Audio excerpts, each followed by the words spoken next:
Assalamualaikum warahmatullahi wabarakatuh. Perkenalkan, nama saya Sri Hartanti. Saya akan mempresentasikan skripsi saya yang berjudul Gambaran Proses Kesadaran Diri pada Wanita Karir yang Masih Lajang dan Memasuki Usia Dewasa Madya. Pada bagian ini, saya akan menjelaskan latar belakang masalah. Yang pertama, dimulai dari fenomena yang terjadi di Indonesia pada saat ini. Banyaknya wanita karir yang berstatus masih lajang dan memasuki usia dewasa madya. Dikutip dari surat kabar Kompas, perkembangan emansipasi wanita di tempat kerja saat ini memang telah meningkatkan posisi wanita secara signifikan. Oleh karenanya, mereka cenderung tidak mempertimbangkan untuk menikah dan meningkatkan keterampilan mereka untuk bersaing di dunia kerja. Selain itu, terdapat hasil survei sosial ekonomi nasional yang dilakukan pada tahun 2016 dan juga 2020. Bahkan di tahun 2020 terdapat kenaikan 8% pada wanita dewasa yang hidup melajang menjadi 9,0 juta orang. Menurut Santrok, wanita memasuki masa dewasa madya, individu akan menghadapi tugas perkembangan utama, yaitu pilihan hidup menjadi individu yang generatif atau stagnasi. Adapun dikutip dari berbagai sumber dan hasil penelitian, terdapat beberapa masalah yang dihadapi oleh wanita karir yang masih lajang yang memasuki usia dewasa madya. Yang pertama, mendapatkan stigma negatif dari masyarakat. Yang kedua, bertanggung jawab merawat orang tua yang lanjut usia. Ketiga, masalah yang berhubungan dengan pekerjaan. Keempat, keseimbangan ekonomi. 5, membatasi kegiatan sosial.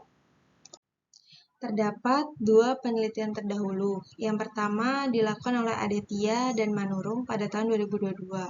Penelitian tersebut menggunakan variabel subjektif well-being dan coping stress. Pada penelitian kedua ini dilakukan oleh Pelo dan Sujaningsih pada tahun 2020 menggunakan variabel kebahagiaan. Berdasarkan hasil preliminary yang sudah dilakukan dengan beberapa wanita karir yang masih lajang, berusia 35 sampai dengan 60 tahun, menunjukkan bahwa subjek secara sadar melakukan introspeksi diri dengan cara mengevaluasi diri mengenai pengalaman yang sudah dilaluinya selama ini. Dari hasil introspeksi diri, subjek dapat mengambil hikmah dari apa yang sudah dilaluinya, sehingga dapat mengetahui kekurangan dan kelebihan yang ada pada dirinya, serta bagaimana cara subjek dalam memperbaiki diri. Subjek juga dapat meregulasi emosinya, sehingga subjek tidak menarik diri dari lingkungan sekitar dan tetap bersosialisasi. Hal tersebut menunjukkan bahwa subjek berada pada kesadaran diri yang positif. Berdasarkan penjelasan hasil preliminary mengarah pada kesadaran diri. Menurut Aronson pada tahun 2010, kesadaran diri pada individu bermula pada introspeksi pada diri sendiri. Pada slide sebelumnya telah dibahas terdapat kesamaan fenomena pada penelitian terdahulu, namun terlihat adanya perbedaan variabel antara hasil penelitian terdahulu dengan preliminary yang mengarah pada kesadaran diri. Maka, tujuan dari penelitian ini adalah untuk melihat gambaran proses kesadaran diri pada wanita karir yang masih lajang dan memasuki usia dewasa madya, sehingga diharapkan pada penelitian ini dapat memperbaiki diri ke arah yang lebih baik dan mengurangi stigma negatif masyarakat pada wanita dewasa madya yang belum menikah. Tinjauan pustaka pada penelitian ini menggunakan yang pertama kesadaran diri, yang kedua wanita karir, dan wanita dewasa madya. Pada slide ini menjelaskan mengenai metode penelitian. Yang pertama, pendekatan penelitian ini menggunakan pendekatan kualitatif dengan menggunakan teknik case study. Sumber data yang digunakan yaitu data primer yang didapatkan dari hasil wawancara dan observasi yang dilakukan dengan subjek. Teknik pengumpulan data menggunakan wawancara dan observasi. Teknik analisis data terbagi dengan beberapa cara. Yang pertama ada verbatim, coding, kategorisasi, dan tematisasi. Karakteristik pada penelitian ini yang pertama wanita karir yang belum menikah dimulai dari usia 35 sampai dengan 60 tahun dan berdomisili di Jabodetabek. Kesimpulan dan diskusi. Terdapat penjelasan mengenai aspek-aspek kesadaran diri dari Goleman. Pada ketiga subjek telah memunculkan aspek-aspek kesadaran diri dari Goleman, namun terdapat perbedaan. Perbedaan ketiga subjek terlihat pada kemandirian dan membuat keputusan dengan tepat. Hal ini didasari oleh kondisi keluarga, pengalaman hidup, dan pola asuh yang diterimanya. Berdasarkan pola asuh yang didapatkan, subjek L dan R mendapatkan pola asuh otoritatif, ditandai dengan keseimbangan antara kehangatan dan kendali yang diberikan orang tua, sehingga memunculkan sikap mandiri dan dapat mengambil keputusan dengan tepat.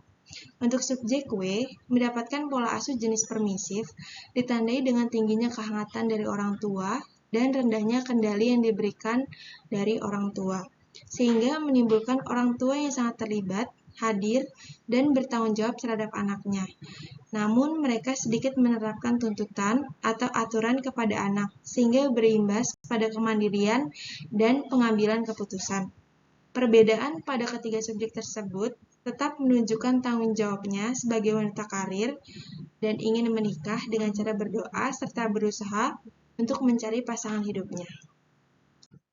Implikasi pada penelitian ini yaitu untuk para wanita dewasa madya, khususnya subjek yang berpartisipasi dalam penelitian ini agar lebih siap menghadapi komentar-komentar mengenai kondisi dirinya yang menjadi wanita karir dan masih lajang. Diharapkan lebih fokus pada prioritas dan berada pada kesadaran diri yang positif.